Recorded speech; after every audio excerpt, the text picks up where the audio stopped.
Magandang araw sa inyong lahat. Kanina sa classroom, pinag-usapan natin, dinisect natin yung sinulat ni Andres Bonifacio na may pamagat na ang dapat mabatid ng mga Tagalog.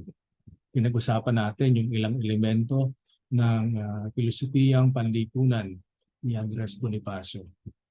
Pagpapatuloy natin ito, yung ilang bagay dito sa aking lecture ay nabanggit ko kanina sa ating on-site class at karamihan dito sa mga babanggitin ko ay lalabas sa ating prelims kaya mag-take note kayo, makinig ng maayos at tingnan kung ano ang masasabi ninyo o mapagmumuni-munihan ninyo hinggil sa filosofiya ng mga Katipunero.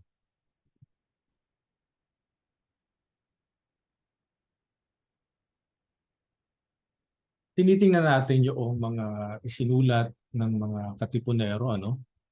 Sa dito yung ang dapat mabatid ng mga Tagalog. So hindi lamang sila kumikilos, hindi lamang sila nagtayo ng isang kilusan o ng isang katipunan. Sa halip, meron ding mga filosofiya na meron din mga metaphisika, epistemolohiya na nakapaloob sa kanilang pagkilos. Tingnan muna natin yung mga background, ano? Isang philosopher ay proyekto o isang produkto ng kanyang panahon.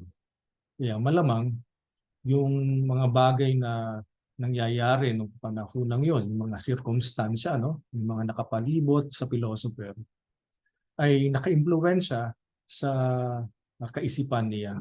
Yun din yung kaniyang mga nabasa, no? Yung kaniyang mga nakasalamuha, yung kaniyang mga inanibang institusyon. Maaring meron itong kinalaman sa filosofiyang naitaguyod ng isang philosopher.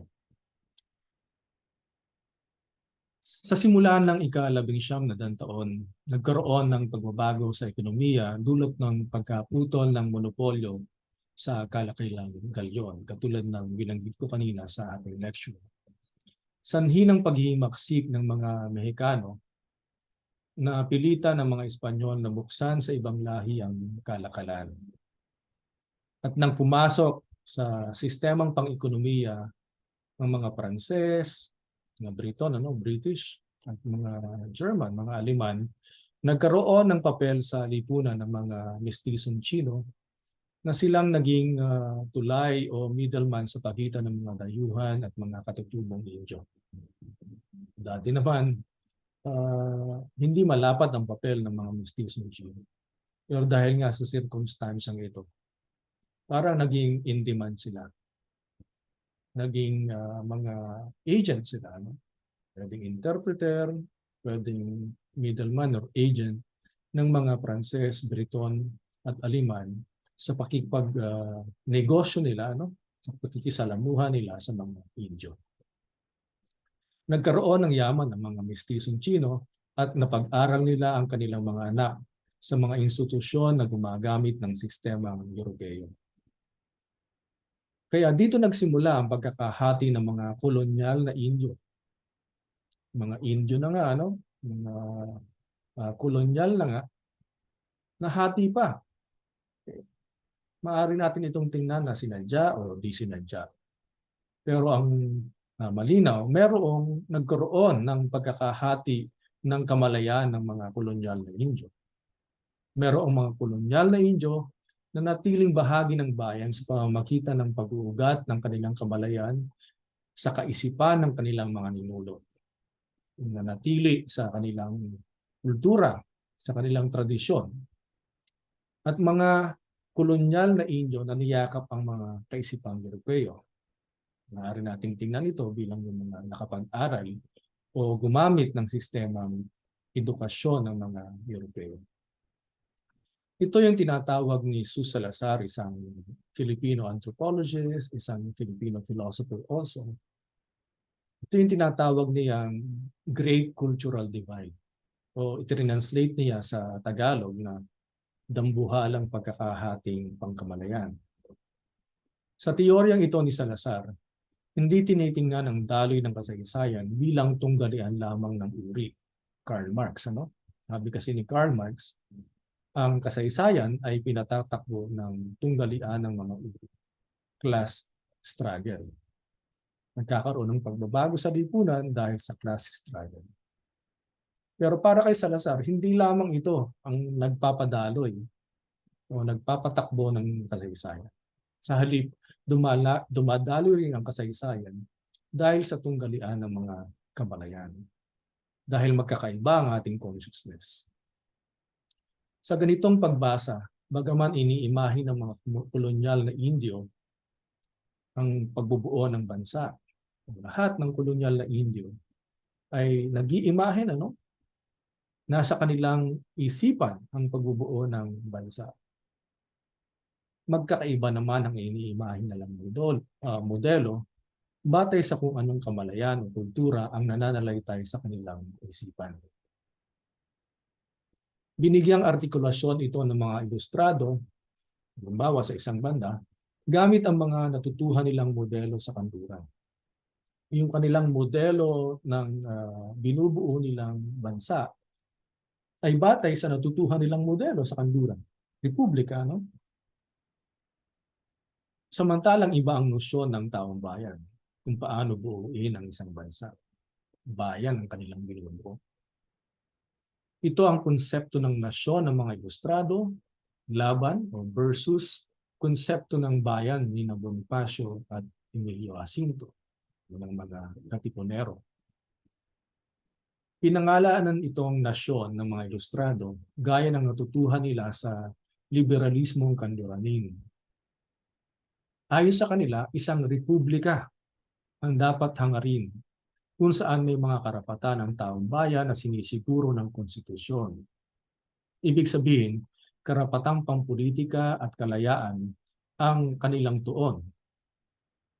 Ginamit nila ang modelo ang nasyon ng Espanya na kahit na magkakaibang etnisidad, merong mga Basque, merong mga Catalan, merong mga Kastilan, nasa ilalim sila ng isang republika. Nasa ilalim sila ng Madre España. Parang halimbawa nakikita nila, magkakaiba ang ating etnisidad. Merong mga Ilocano, merong mga Cebuano, merong mga Tagalog, merong mga Chabacano, merong mga Igorot, merong mga Bicol, Bicolano, marami pang ibang etnisidad. Ang nakikita nilang bansa ay isang republika. Okay? Pinapamayanihan ng isang gobyerno, Katulad ng modelong ginagamit sa Espanya. Iba ang modelo ng pagbubuo ng bansa ni Bonifacio at Jacinto sa Katipunan. Tinawag na ila itong inang bayan, na nakaugat sa mga katutubong konsepto ng sandugo at kapatiran. Tinitingnan nila ang taong bayan bilang magkakadugo at magkakapatid na nanggaling sa iisang inang bayan.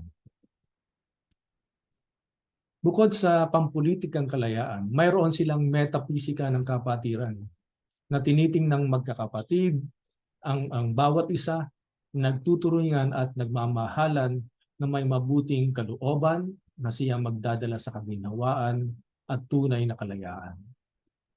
Okay? So, hindi bara-bara. Ito ang nagustuhan naming modelo ng bansa na bubuuin. Sa halip, meron silang metaphysical framework dito na nakaugat sa konsepto ng kapatiran.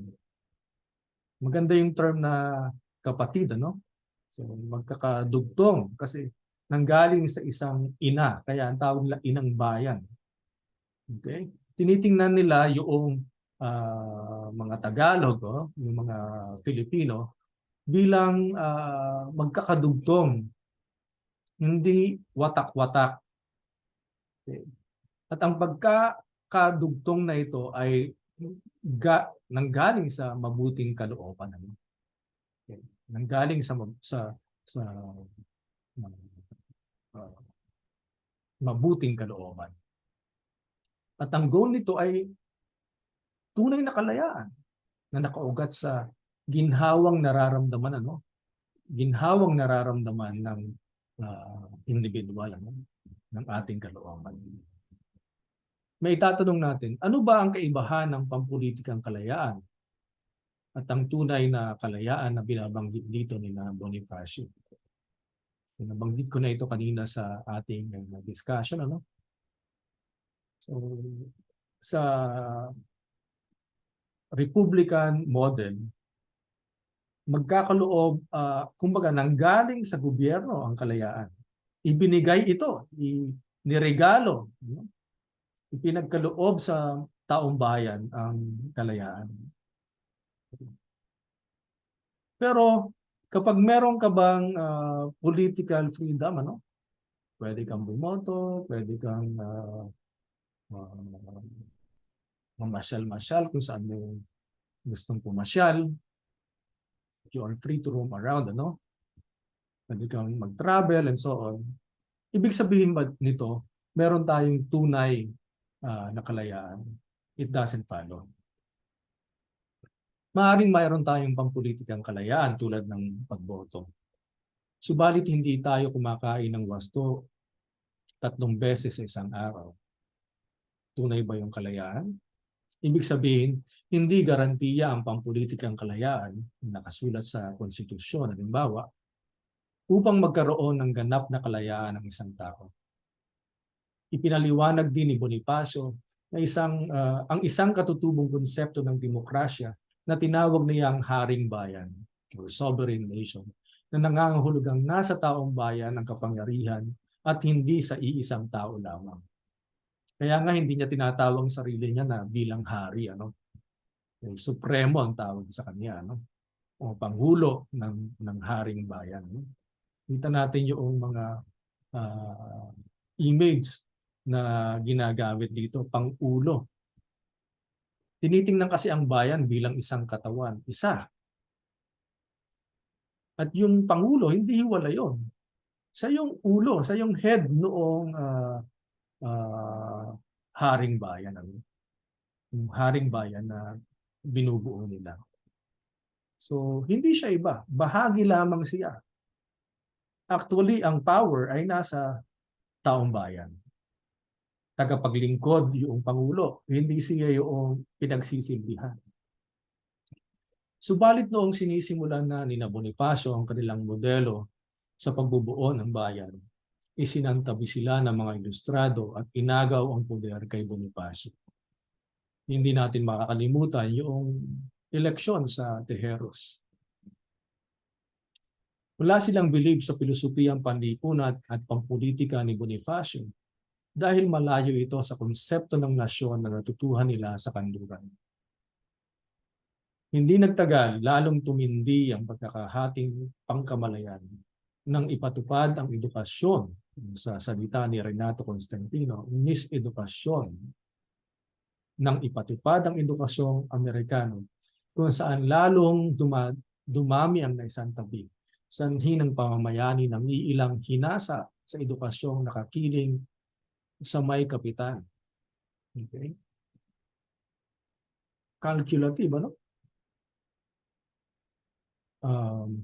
Hindi dapat tingnan ito na malinaw na pagkakahati. As a note, hindi porke mayaman, ibig sabihin, otomatiko, elitista na ang kanyang kamalayan. At kapag mahirap ka, ibig sabihin mayaman ka. Hindi yan malinaw na pagkakahati. Kasi hindi naman nakabatay sa ekonomiya yung pagkakahating ito. Hindi naman ito nakabatay sa uri. Kundi nakabatay itong pagkakahating ito sa kamalayan na umiiral sa isang tao. Ang mithiin dito ay magkaroon ng tunay na talastasang bayan kung saan nag-uusap-usap ang mga Filipino hinggil sa mga bagay na may saysay sa kanila. Ang dahilan, ano, ang purpose kung bakit tinuteorya ito ni Jesus Salazar, okay, ay hindi para ibaba o itaas yung isang uri, yung isang uri ng kamalayan. Ang layunin nito ay magkaroon ng ah, isang isang kamalayan. Nagkaroon tayo ng isang, di ba, yun ang nakita natin kaninang hangarin noong tekstong ang dapat mabatid ng mga Tagalog. Magkaroon ng magkaisa sa isip, magkaisa sa diwa, magkaisa sa akala o sa mga hinahangad, mga hangarin. Paano mangyayari yun? Ang solusyon dito ay magkaroon ng talas-tasang bayan. Anong itsura ng sinasabing talas-tasang bayan na yun? Meron bang ganito? Nangyayari ba itong talas-tasang bayan? Kung saan nag-uusap-usap ang mga Filipino hinggil sa mga bagay na may kinalaman, may saysay sa kanila. Ano pa ang mga bagay na pinagtatalastasan natin, pinag-uusapan natin? Sa filosofiya, halimbawa, sa larangan siyentipiko, sa larangan ekonomiya. Dito napakahalaga yung talastasang bayan. Kaya mahalaga rin. Bahagi dito yung paggamit ng wika higit na mauunawaan ng nakararami at mga konseptong higit na nauunawaan ng ating diwa. At sa pamamagitan nito, unti-unting mapapawi ang dambuhalang pagkakahating pangkamalayan at makabubuo ng tunay na bansang Pilipino o isang sambayan ng Pilipino. Tingnan natin yung background ng philosopher. Kasi nga, para maintindihan natin yung teksto, kailangan i-divine natin yung author. I-divine natin yung isipan. We need to divine the mind of the author. Kailangan nating tingnan paano nangyari yon sa kamalayan ng isang philosopher. Tingnan muna natin ang intellectual background ni Bonifacio. Andres yung ipinangalan sa kanya dahil ipinanganak siya noong November 30. Yan ang araw ng kapistahan ni San Andres na siya ring patron ng Maynila. Anak siya, ang tatay niya ay si Santiago Bonifacio, isang dating bangkero at kargador noon sa Binondo.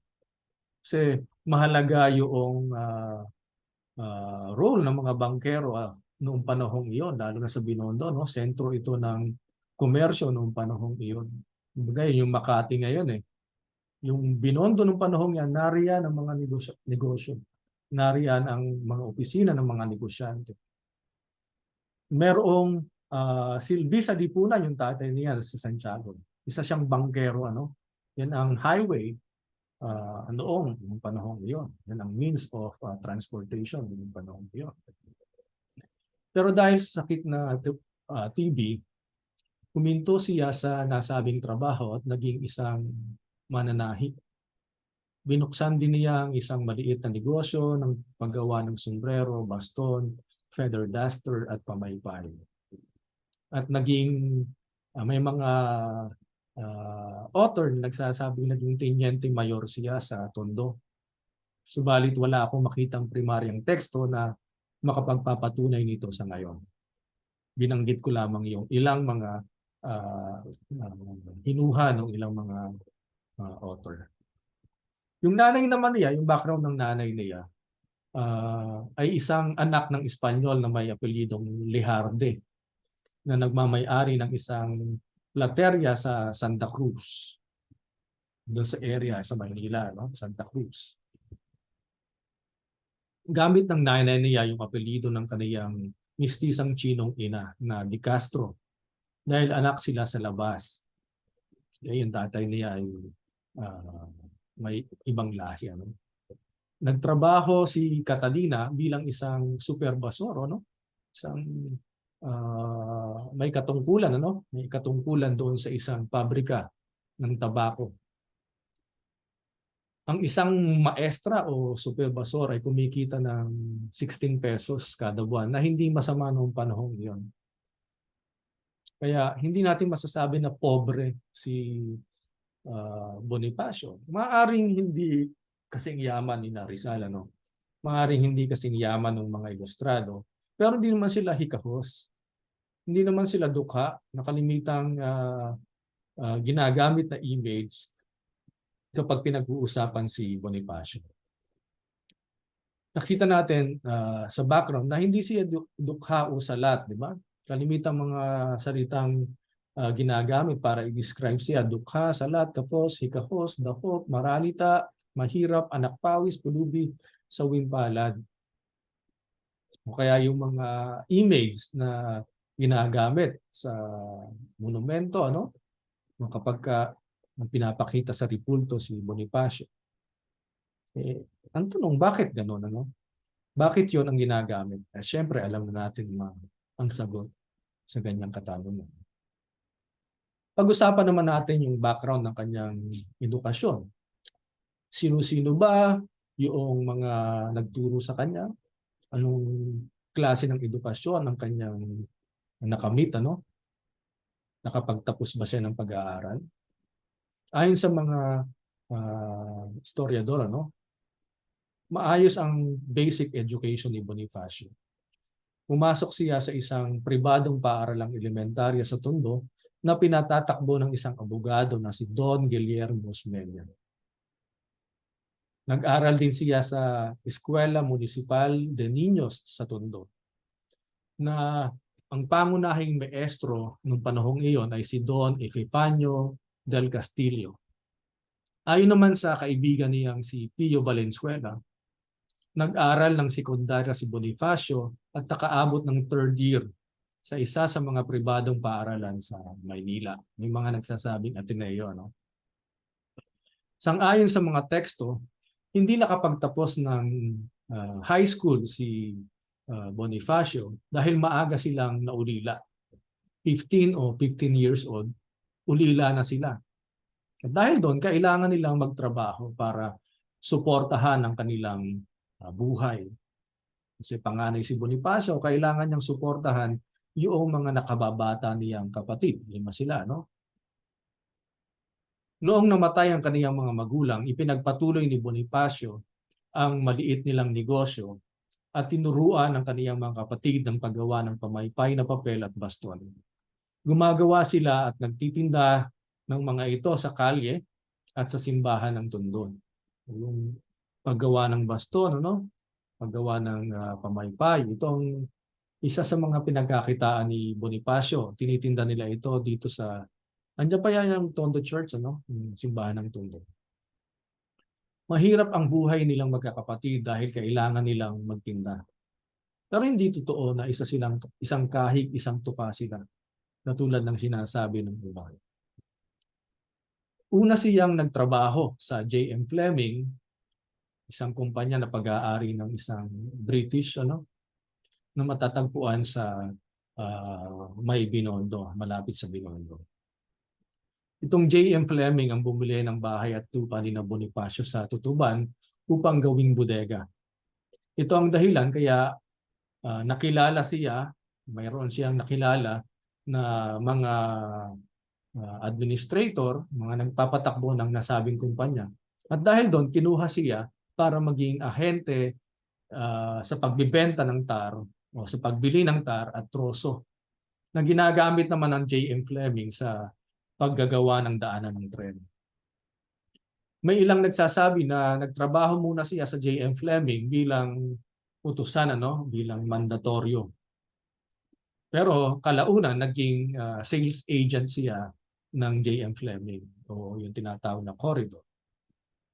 Sang-ayon naman sa kapatid niyang si Esperidiona, kumikita si Andres ng 10 piso kada buwan na hindi na masama noong panahong iyon. Upang kumita ng mas malaki, lumipat ng trabaho si Andres sa C. Fresel and Company, isang trading company na pag-aari ng isang Aleman sa Calle Nueva sa Binondo. Dito kumikita naman siya ng 20 pesos at kalaunan naging 25 pesos kada buwan. Hindi na masama yun noong panahong yun. Makakabuhay na yun ng pamilya. Hindi sila isang kahig, isang tuka. Tingnan naman natin Silipin naman natin yung mga libro, yung mga akda na binasa ni Bonifacio at siguradong naka-impluwensya sa kanyang mga pananaw. Naka-impluwensya sa kanyang filosofiyang pampolitika. Sang-ayon sa mga kaklase ni Bonifacio, mahilig magbasa itong pinag-uusapan nating tao sa araw na ito. Sang-ayon naman kay Pio Valenzuela, nagpupuyat sa pagbabasa itong si Bonifacio na mahilig sa mga babasahing may kaugnayan sa politika, lipunan at relihiyon. Mahilig din siyang magbasa ng mga nobelang popular noon. Kaya nabanggit ko sa inyo kaninang umaga, yung pangalan niyang sinukuan, ano? Mahilig siyang magbasa noong mga kulturang popular o nobelang popular noon. Ilan sa mga makikita sa kanyang mini library sa kanilang bahay, itong mga librong ito. Mahalaga ito para masilip natin. Bakit ba ganoon yung mga pananaw ng philosopher na ito? Nariyan yung Historia Famosa ni Bernardo Carpio, ano? So,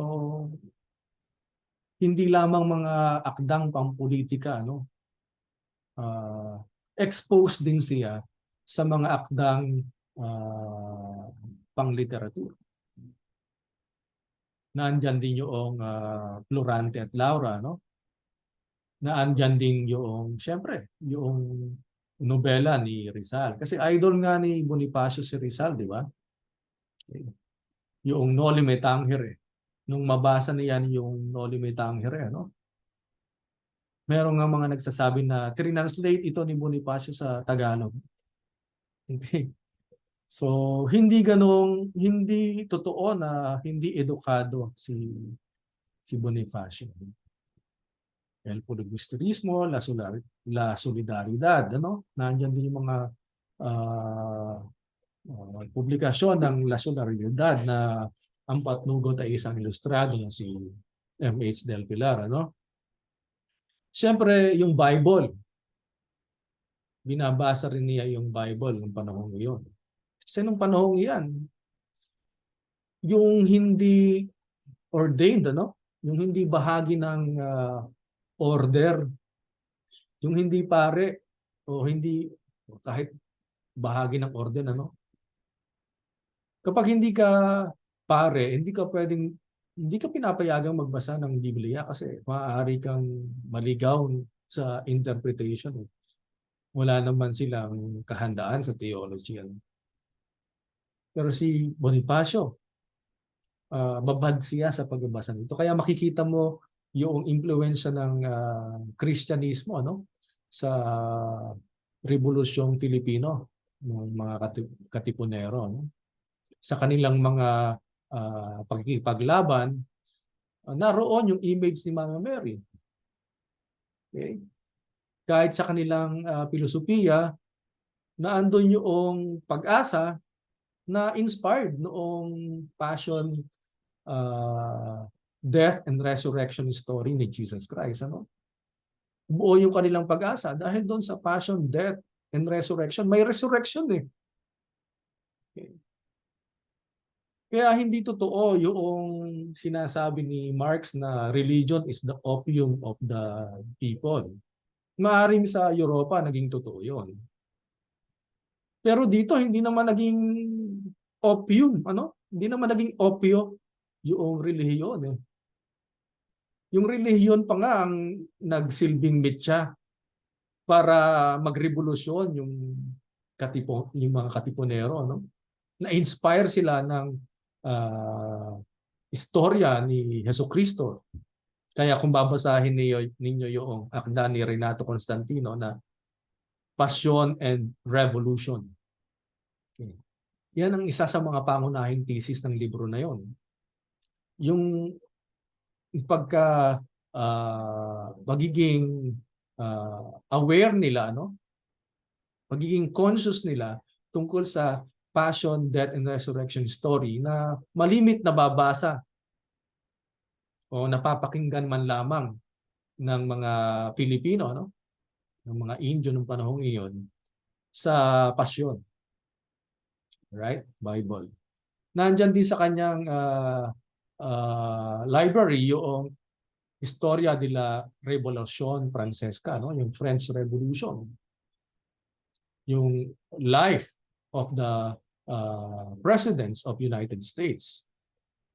So tingnan niyo itong mga libro na nabasa ni Bonifacio. No? Ayon kay Valenzuela, Pio Valenzuela, napupuyat si Bonifacio sa pagbabasa ng mga ito. Hindi persado, hindi para dahil kailangan, dahil nagawa ng thought piece, ano? Hindi. Uh, dahil gusto niyang matuto. Dahil gusto niyang magbasa. Ayon niya kay Pio Valenzuela, his knowledge was amazing.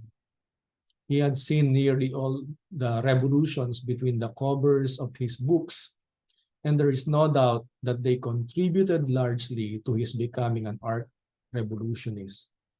He could cite to dates, he could cite to you dates, name names of revolutionary leaders, and recount events of revolutionary importance anywhere in the world with the dispatch of a census taker. Ano? Siguro kapag nag-uusap-usap sila, nagkakaroon sila ng ang pinagchichismisan siguro nila yung mga revolusyonaryo sa ibang bansa batay sa kanilang mga nabasa. No? At malinaw na yun kay Valenzuela, malinaw ang kaisipan ni Bonifacio. Partikular na ka-impluwensya kay Bonifacio ang French Revolution noong 1789 at ang kanilang Declaration of the Rights of Man. Kahit naman sa ating Constitution, nandiyan yan. Meron tayong mga may impluwensya itong Declaration of Rights of Man sa ating Constitution. At gayon din kay Bonifacio. Naka-impluwensya rin sa kaniya ang pagbasa niya noon ng Biblia. Na katulad ng sinabi ko kanina, hindi masyadong ginagawa ng mga taong wala sa relihiyosong orden. Dahil mahigpit na ipinagbabawal ito ng mga leader ng simbahan dahil sa takot na maging irehe. Irehe, ito yung heretic, ano? Dahil sa takot na maging irehe ang mga ordinaryong mamabasa na walang wastong aral hinggil sa teolohiya. Meron bang impluwensya kay Bonifacio yung pagsanib niya sa Freemasonry? The answer is yes. Noong Marso 1892, nagbigay ng permiso si Miguel Moraita. Kaibigan ito ni Rizal, ano? Kaibigan ito ng mga ilustrado sa Espanya noong panahon yun. Kasi nagmiyembro si Rizal ng Freemasonry. Ano? Yung leader ng Freemasonry sa Espanya, nagbigay ng permiso noong 1892 para magtatag ng isang lodge, lohiya sa Maynila na tinawag nilang Nilad Lodge. Ang kauna-unahang lohiyang mason sa Pilipinas. Nagbunsod ito ng pagdami ng kaisipang mason sa Maynila at maging sa mga karatig probinsya. Sa Cavite, iba miyembro rin ito si Aguinaldo, no? Matagli ito. Nagbunsod ito ng pagdami ng kasaping mason sa Maynila at maging sa Batangas, sa Bulacan, okay, ito mga karatig probinsya. Sa pagsanib sa samahang ito, sumusumpa ang mga kasapi sa pananaw ng Masonry na may kinalaman sa pagkakapantay-pantay ng mga tao. Kanina, sinorvey natin, o dinisect natin yung ang dapat mabatid ng mga Tagalog. Kita natin yung elementong yun, no? Yung pagkakapantay-pantay ng mga tao, ng mga anak ng bayan. No? Hindi yung gobyerno, yung mga nagpapatakbo sa lipunan, for example, hindi sila dapat tingnan bilang mas mataas. sang-ayon sa pilosopiya ni Bonifacio. Maaring nakuha niya ito doon sa konstitusyon o sa instituto uh, Freemasonry. Dahil nakalahad doon, sabi doon sa kanilang konstitusyon. Masonry considers all men are brothers, regardless of race, nationality, position. It believes in freedom of conscience and thought as an inherent right of all people. Okay? So makikita natin doon yung elemento ng konsepto ng pagkakapantay-pantay ng mga tao. Kahit anumang uri, Indio ka man o Espanyol, Asyano ka man o Europeo. Okay. Naging daan ito upang magkaroon ng venue ang mga taong liberal, reformista at laban sa mga praile. Yung Freemasonry naging venue. Umanim si Bonifacio sa Freemasonry noong May 1892. Bata pa sila, no? Pero ito na ang kanilang pinagkakaabalahan noon, no? Kasi 1963, is that correct? 1963 and then 1863, 29 years old, no? Ganito na ang kanilang pinagkakabalahan, bayan. Come to think of it. Okay. Yung mga kabataan ngayon, ano kaya ang kanilang pinagkakaabalahan? Nasa isipan ba nila yung bayan? Umanib si Bonifacio sa Masonry noong May 1892 at pinili niya ang pangalang Mason na sinukuan bilang pagpupugay sa maalamat na higante ng bundok Arayat sa Pampanga. So nakita natin yung relasyon nito sa hilig niyang magbasa ng mga nobelang popular noong panahon. How about La Liga Filipina? Naka-impluwensya rin kaya ito sa pananaw ni Bonifacio? The answer is yes. Paano nangyari yun? Noong July 3, 1892, naganap ang isang pagpupulong sa bahay ni Doroteo Onghunco sa Ilaya, Tondo na naging daan sa paglulunsad ng La Liga Filipina.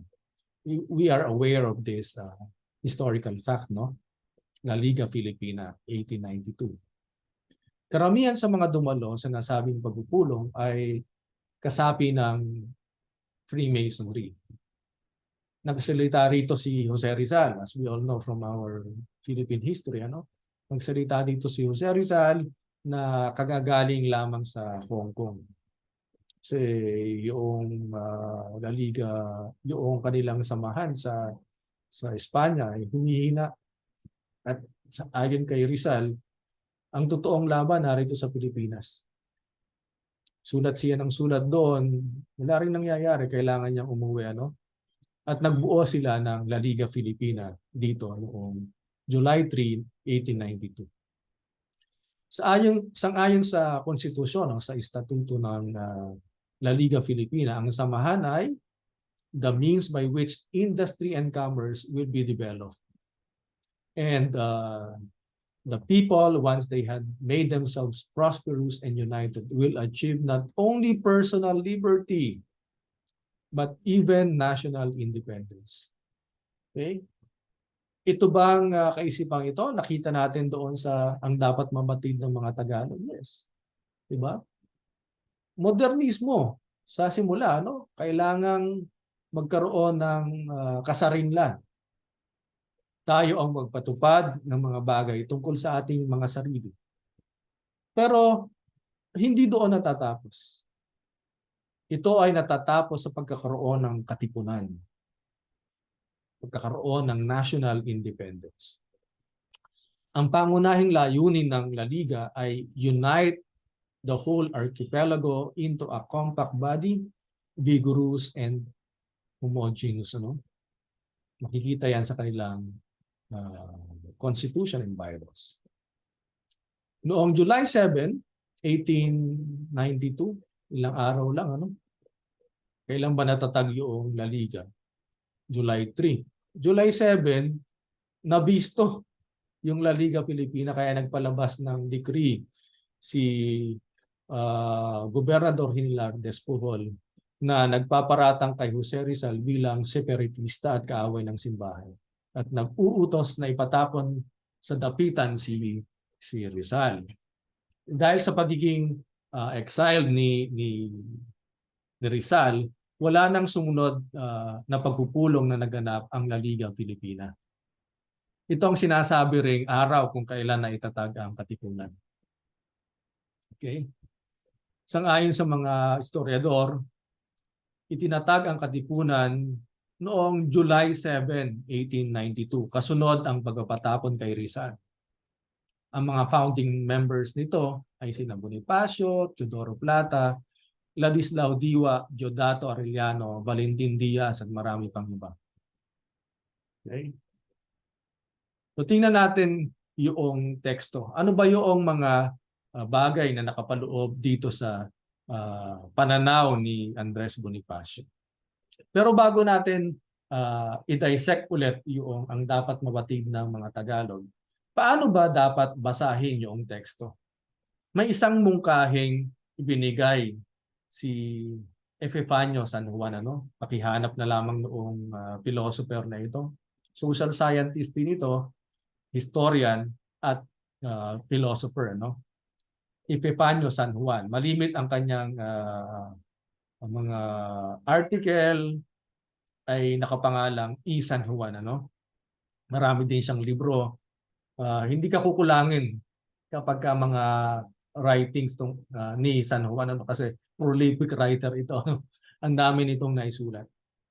Ayon sa kanya, hindi ang karakter ng individual kundi ang saping-saping langkay ng mga kontradiksyon sa lipunan ang dapat suriin sapagkat iyon ang nagpapakilos sa katangian ng mga kolektibong pwersang humuhubog at nagpapaikot sa takbo ng kasaysayan.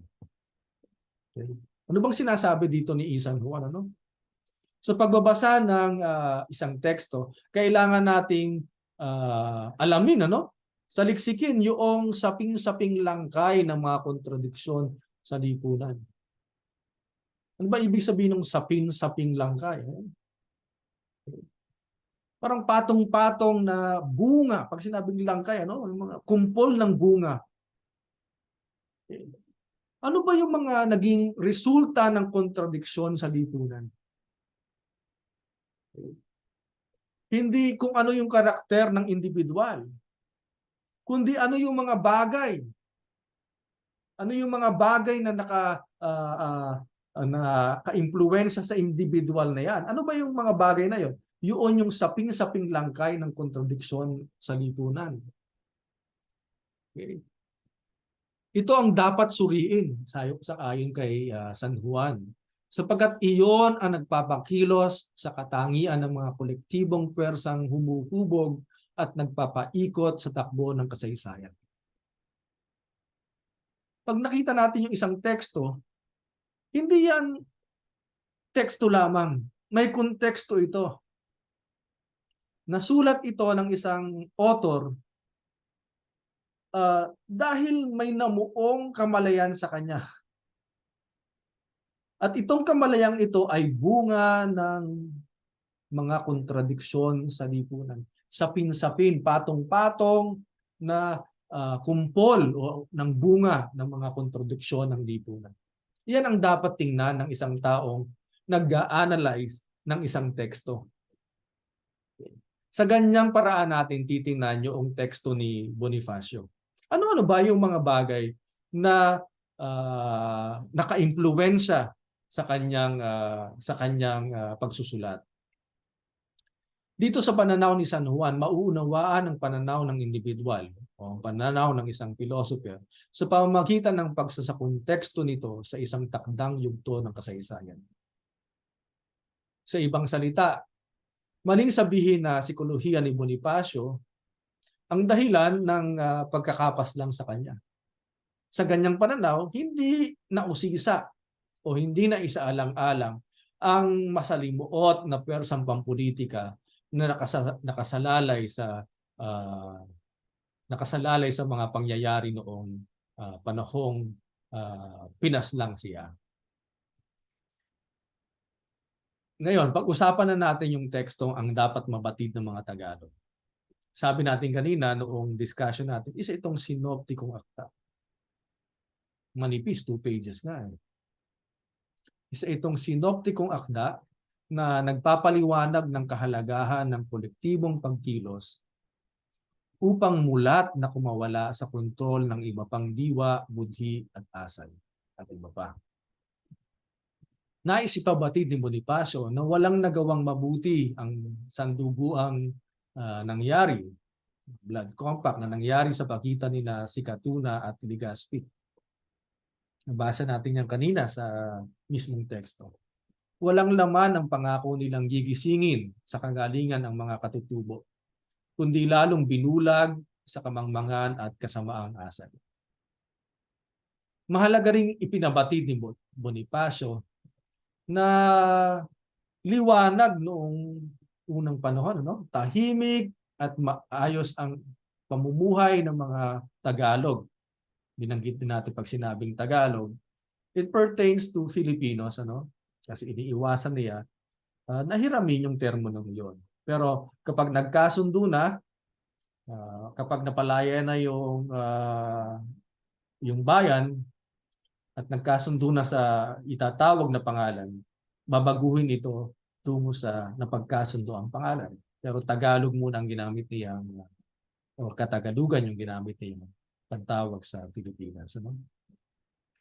Mahalaga ring ipinabatid ni Bonifacio na tahimik at maayos na namumuhay ang mga Tagalog bago dumating ang mga dayuhan. Alalaong baga, ipinabatid niya ang halaga ng kasarinlan na nawala dahil sa pangingialam ng mga dayuhan sa buhay ng may buhay. Isa pang bagay na ipinabatid niya, na hindi kapwa-tao ang turing ng mga dayuhan sa atin sapagkat hindi nila tayo itinuturing na kapantay. So, naghahangad si Bonifacio ng pagkakapantay-pantay. Ganun din naman ang mga ilustrado, pagkakapantay-pantay, ang kanilang sinusulong. Paano na-realize yan? Hindi kasi kapwa-tao. Ang ganda yung term, pareho tayo eh. Magkapareho tayo. Maganda yung terminong kapwa, Kaya nga, hindi I and the other. Anyway, pag-uusapan natin yan sa ibang venue, sa ibang pagkakataon.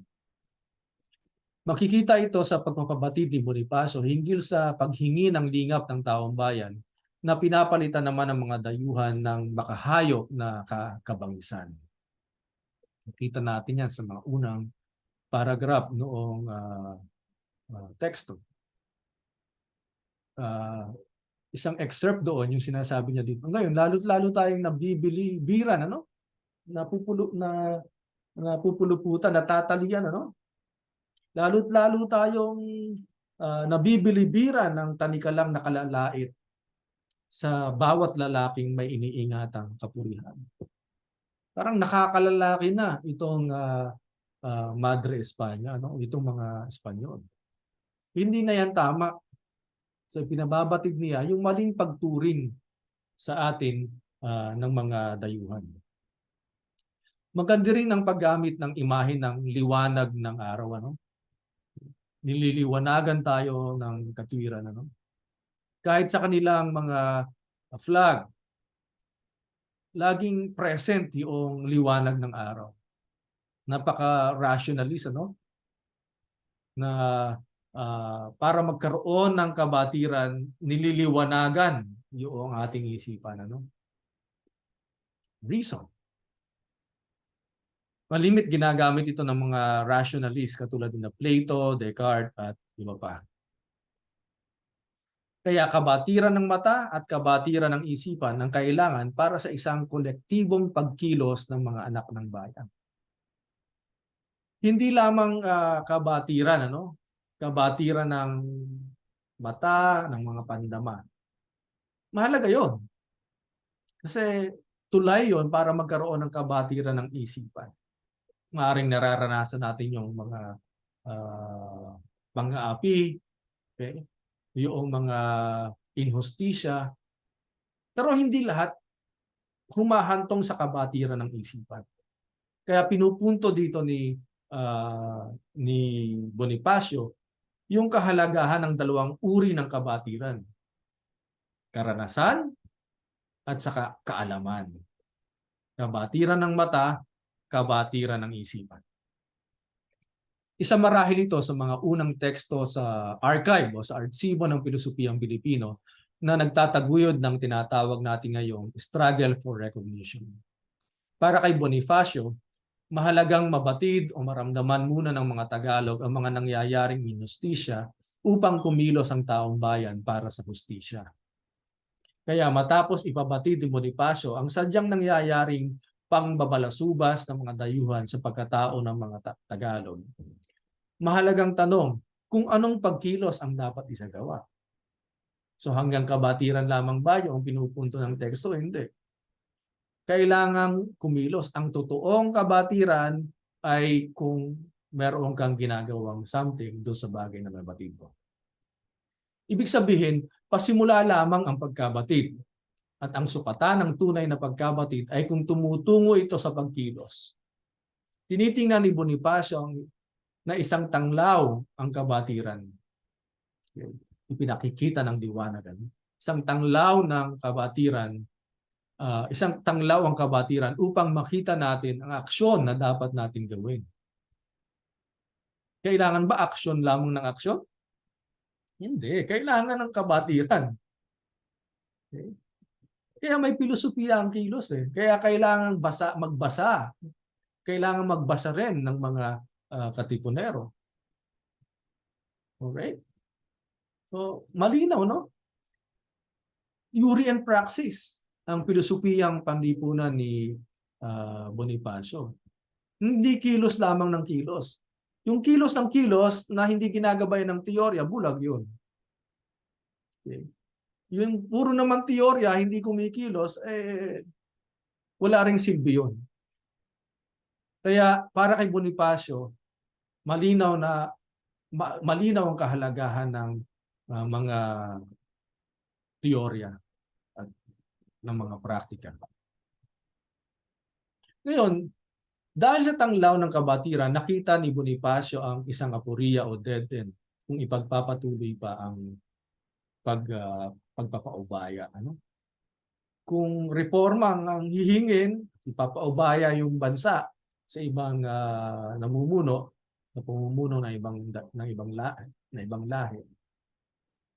Nakikita ni Bonifacio na walang mangyayari. Hanggang doon lang sila. Dead end. Okay? Katulad ng binanggit ko sa inyo kanina sa ating discussion. Sa makatuwid, hindi reforma ang solusyon, kundi paghihimagsik. Kundi pagpiglas. Ano?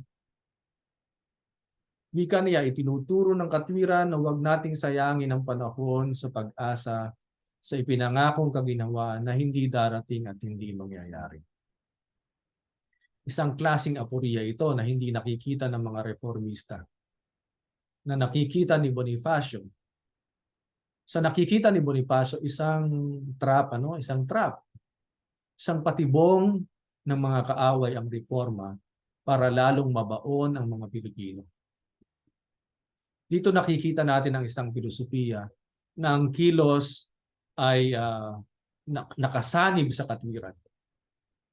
Okay, mahalaga itong puntong ito. No?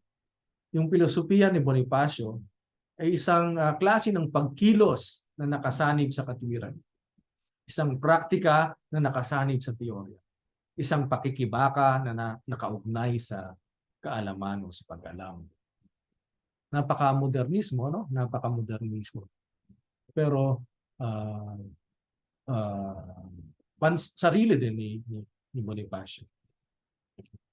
Dito natin makikita si Bonifacio bilang representasyon ng isang organikong intelektual katulad ng sinasabi ni Gramsci, ano? Isang Italian philosopher.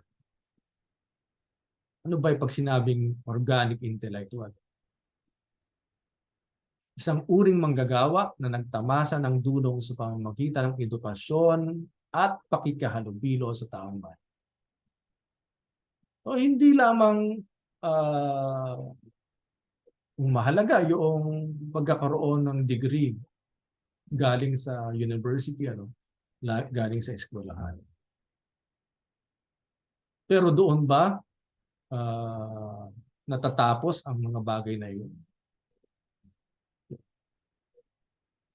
Kaya hindi nakakulong sa apat na sulok ng silid-aralan ng pagkatuto.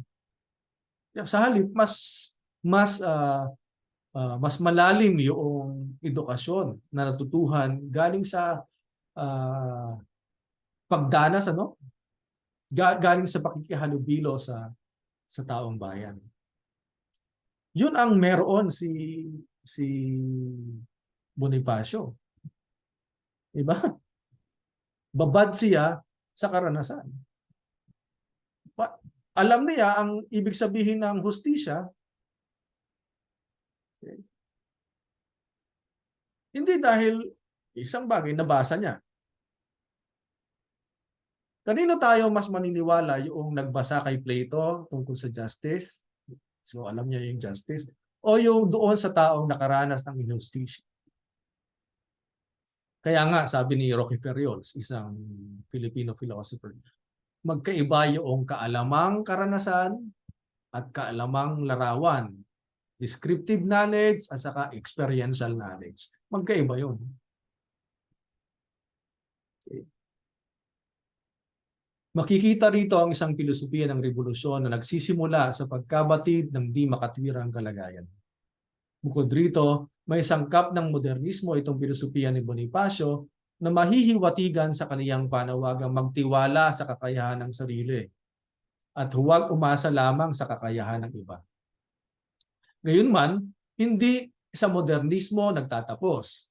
Kailangan magkaisa sa isip at diwa ang malalayang individual upang makamit ang lakas o kakayahan na maitaguyod ang inang bayan.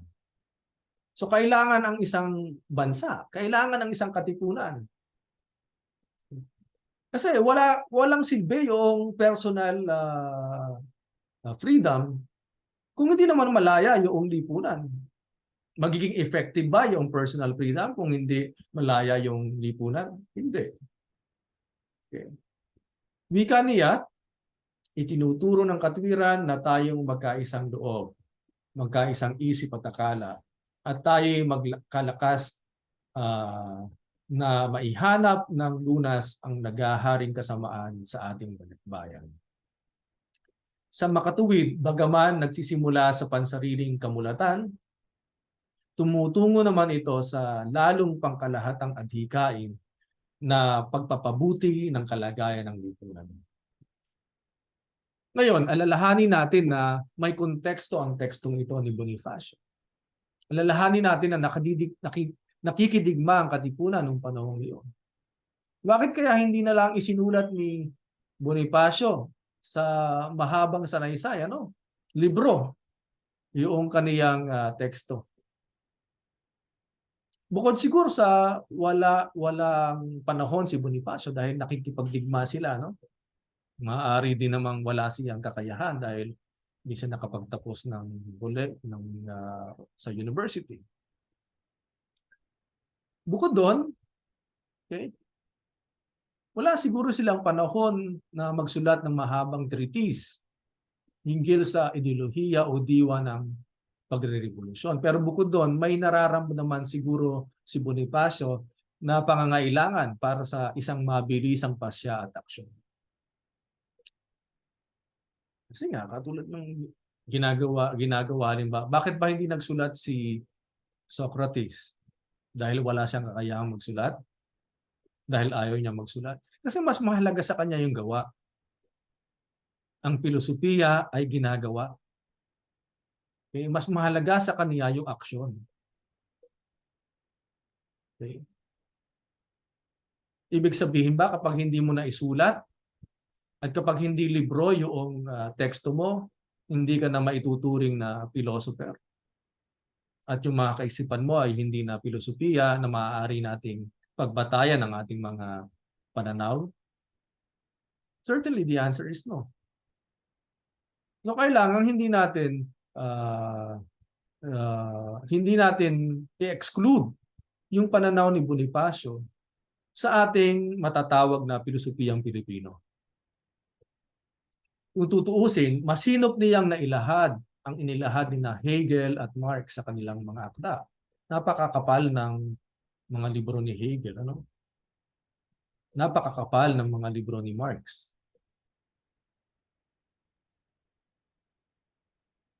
Kung tutuusin, mas masinop nga yung pagkakasulat ni Bonifacio. At ganoon din naman ang sinasabi nitong mga philosopher nito.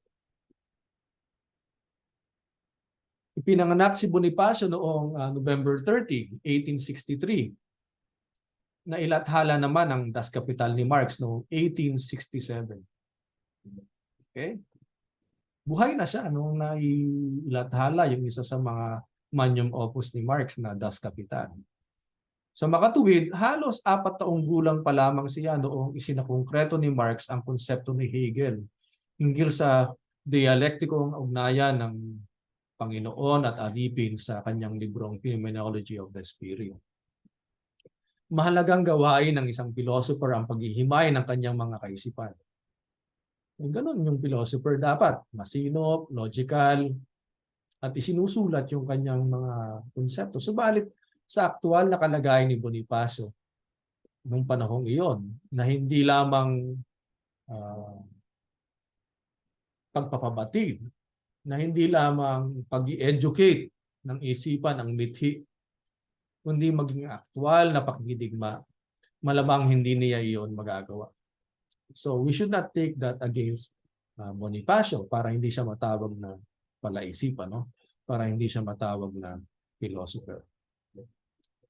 Kailangan ding pansinin na itong teksto ni Bonifacio ay isa sa mga unang akda na humihirang sa gising na taong bayan bilang pundasyon ng isang makatwirang lipunan. Okay? So, kailangan mag-invest yung lipunan sa pagkakaroon ng mga mulat na taong bayan. Okay. So, ang isang lipunan ay dapat koleksyon ng mga mulat na taong bayan. Pero sa panahon natin ngayon, nag-i-invest ba ang ating gobyerno, ang ating pamahalaan para sa kamulatan ng taong bayan? O lalo tayong nilalansi? O lalo tayong ginagawang hindi mulat? Okay. Para manatili sila sa kapangyarihan. Ipinakita niya ang tunggalian ng mulat na taong bayan para magkaroon ng metamorphosis, ano? Itong term na pagbabanjuhay, invented term ito noong 60s, ano? Metamorphosis yan, pantapat yan sa metamorphosis. Ipinakikita niya ang tungkulin ng mulat ng taong bayan para magkaroon ng social change ng bayan mula sa kawalang kasarinlan tungo sa kalayaan. Sang-ayon nga kay E. San Juan, pangkalahatang dignidad, puring universal ng pagkatao ang itinatanghal ni Bonifacio na hindi kinikilala ng imperyong Espanyol. Kaya mahalaga ang pag-anib sa katipunan dahil ito ang tugatog ng pagkakaroon ng mulat na kaisipan. Okay? Kung hindi ka bahagi ng lipunan, kung hindi ka katips, ano? Kung hindi ka bahagi ng lipunan, kung hindi mo pinagtutuunan ng iyong lakas ang lipunan, maaaring hindi ka pa nakababatid, ano? Hindi pa ganap ang kabatiran. Kasi ang totoong sukatan kung talagang nagkaroon ng kabatiran ay yung pagtulong sa bayan, ano? Pagpakikiisa sa mithiin ng bayan. Kaya makikita natin dito yung konsepto ng struggle for recognition ng kalmalayan o pagkabatid tungo sa struggle. Just a note, panghuling mga note para sa mga gustong i-focus ang kanilang research sa Katipunan writings. Ano? Pwede nyo rin tingnan siguro ano ba yung role ng kababaihan sa pilosopiyang panlipunan ng Katipunan. Ano? Ang ganda kasi yung term nila sa bayan bilang inang bayan. Ano? mahalaga ang role ng babae. Hindi na isasantabi. Kasi sa kasalukuyang struktura ng ating lipunan, parang nade-delegate sa kitchen yung mga kababaihan. Pero sa pakikidigma, may silbi, may role. May role ang mga kababaihan. Tinitingnan nga ang bayan bilang ina eh. Okay. Meron kayang mga germane thoughts yung Katipunan writings tungkol sa pilosopiyang pangkababaihan, ano? Sa feminism. So maganda rin tingnan niya ng bagay na yan. Siguro hanggang doon lang muna yung ating pagninilay tungkol sa kaisipan ni Roque Ferriols, ni Bonifacio. Sa susunod na araw, pag-uusapan naman natin yung napakahalaga ring philosopher, si Emerita Quito. Isang babaeng philosopher na napakalaki ang naiambag sa kasaysayan ng filosofiya sa ating bansa.